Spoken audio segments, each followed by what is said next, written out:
మిత్రులారా, నాగేశ్వర్ గారి మీద కేసులు పెట్టారు కాకినాడలో అని చెప్పి మనం విన్నాము. అయితే నిజానికి ఆయన మాట్లాడిన సోర్స్ అనే మాట వచ్చింది కానీ నిజానికి ఆయన మాట్లాడిన మాటలు అంతకుముందు చాలా మంది మాట్లాడారు. నేను చాలాసార్లు మాట్లాడాను. అంటే నిజంగానే ఆ సీన్ని ఊహిస్తే, ఒకవేళ ఆ సీన్ని ఊహిస్తే అందులో ఏమాత్రమూ తప్పు లేదు. వాళ్ళు జగన్మోహన్ రెడ్డి లేకపోతే అరెస్ట్ గురించి అడిగితే ఆయన మాకు దీర్ఘకాలిక మిత్రుడు, అలాంటి వాడు ఒకడు ఉండాలి అంటే భారతీయ జనతా పార్టీది 2 తలుపుల సిద్ధాంతం. వాళ్ళు ఫ్రంట్ డోర్లో ఉన్నవాడిని మేనేజ్ చేయడానికి, బ్యాలెన్స్ చేయడానికి బ్యాక్ డోర్లో ఒకరిని నిల్చోబెట్టడం అనేది ఒక ప్రోగ్రామ్. అందులో భాగంగా చంద్రబాబు అనేటువంటి పేపర్ ఎగరకుండా జగన్మోహన్ రెడ్డి అనేటువంటి పేపర్ వెయిట్ వాళ్ళకి అవసరం. అందుకని అదే చెప్పాడు ఆయన, అదే చెప్పారని ఈయన చెప్పారు. అందులో ఏ మాత్రము తప్పు లేదు, దానికి సారీ చెప్పాల్సినటువంటి అవసరం లేదు. రాజకీయ పరిశీలన చేస్తూ విశ్లేషణ చేసేటువంటి వాళ్ళు ఎవరైనా మాట్లాడేటువంటి మాటే.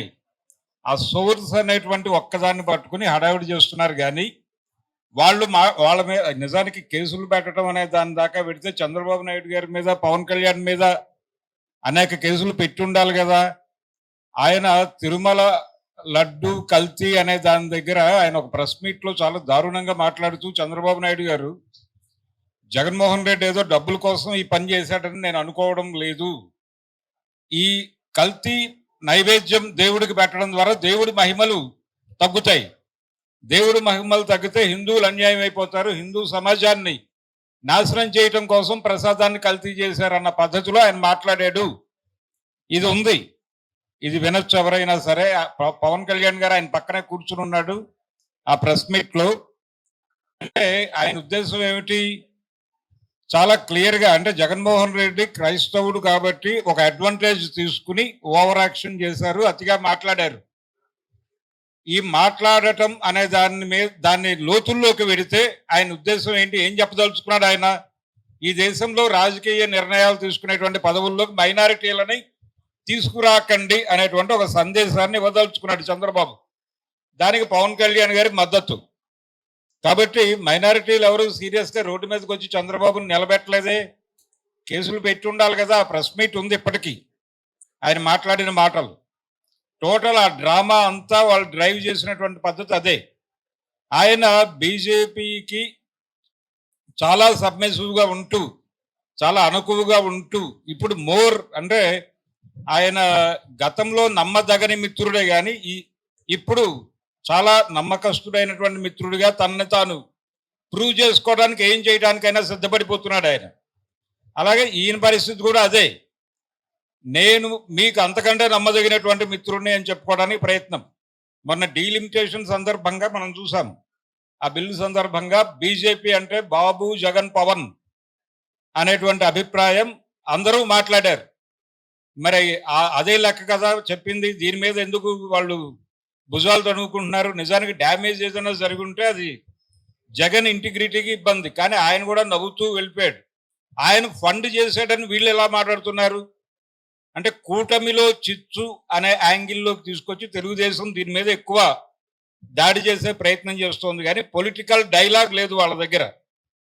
అందుకని ఆంధ్రప్రదేశ్లో చాలా స్పష్టంగా 3 ప్రాంతీయ పార్టీలు భారతీయ జనతా పార్టీ ఎన్డీఏ కాంపౌండ్లోనే ఉన్నాయి. అక్కడ యాంటీ ఎన్డీఏ స్టాండ్ తీసుకుని మాట్లాడేటువంటి ఒక పొలిటికల్ పార్టీ కూడా లేదు. మెయిన్ స్ట్రీమ్ ఎన్నికలలో పాల్గొంటున్నటువంటి, గెలుస్తున్నటువంటి పార్టీలకు సంబంధించి కండిషన్ అది. మొత్తం అన్ని పార్టీలని కెలికేసి తన కంట్రోల్లోకి తీసుకుని మొత్తం దేశంలో రాజకీయ వ్యవస్థనే గందరగోళపరుస్తున్నటువంటి భారతీయ జనతా పార్టీ. కనుక ఈ పరిస్థితుల మీద వాళ్ళు ఎక్కడ ఎవరిని కావాలంటే వాళ్ళని, ఏ పార్టీ నుంచి కావాలంటే ఆ పార్టీ నుంచి హైర్ చేసుకుని వాళ్లతో కథ నడిపించాలి అనేటువంటి ఒక ప్రోగ్రాంలోకి వచ్చేసారు. ఎవరినైనా కొనొచ్చు అనే, ఎవరైనా సరుకే. మార్కెట్ ఎకానమీలో మనిషి సరుకుగా మారిపోతాడు కాబట్టి ఇక్కడ రాజకీయ నాయకులు కూడా సరుకులే, రాజకీయ పార్టీలు కూడా సరుకులే అనే పరిస్థితికి తీసుకెళ్లిపోయి చాలా దుర్మార్గమైనటువంటి రాజకీయం నడుపుతున్నారు. కాబట్టి కేసులు పెడితే వాళ్ళ మీద పెట్టాలి అందరూ. ఆయన మీద, నాగేశ్వర్ గారి మీద కేసులు పెట్టడం ఏమిటి? లేకపోతే అరెస్ట్ చేయడానికి ప్రయత్నం చేయటం ఏమిటి? దీన్ని సీరియస్‌గా ఖండించాల్సినటువంటి అవసరం ఉంది. సీరియస్‌గా వ్యతిరేకించాల్సిన అవసరం ఉంది. ఈ ధోరణిని, అంటే ఒక నేరేటివ్ ఆల్రెడీ ఒక భయాన్ని క్రియేట్ చేశారు వీళ్ళు గతంలో. పోసాని కృష్ణమురళిని అరెస్ట్ చేసి తీసుకెళ్ళి ఒక 10 స్టేషన్లు తిప్పి ఆయనంతటా ఆయనే సరెండర్ అయిపోయే పరిస్థితి కల్పించారు. ఆ తర్వాత వర్మ గారిని అరెస్ట్ చేస్తారనో పుకారు పుట్టించారు. వచ్చారు, ఇక్కడ హడావిడి, ఆంధ్ర పోలీసులు వచ్చారు, వర్మను అరెస్ట్ చేస్తున్నారు అని ఒక హడావిడి క్రియేట్ చేసి ఫైనల్గా ఆయనకి నోటీసులు సర్వ్ చేసి వెళ్ళిపోయారు. ఇప్పుడు కూడా అలాంటి డ్రామానే నడుపుతూ మేము ఏవైనా చేయగలం, ఎక్కడికైనా ఎవరైనా ఎక్కడికైనా వెళ్ళి ఏమైనా చేస్తున్నటువంటి పరిస్థితి ప్రపంచం మొత్తం మీద నడుస్తోంది. అంటే అమెరికా వాళ్ళు స్ట్రైట్గా వెళ్ళిపోయి ఒక దేశాధ్యక్షుడిని పట్టుకెళ్ళిపోయిన సందర్భం మనం చూసాం.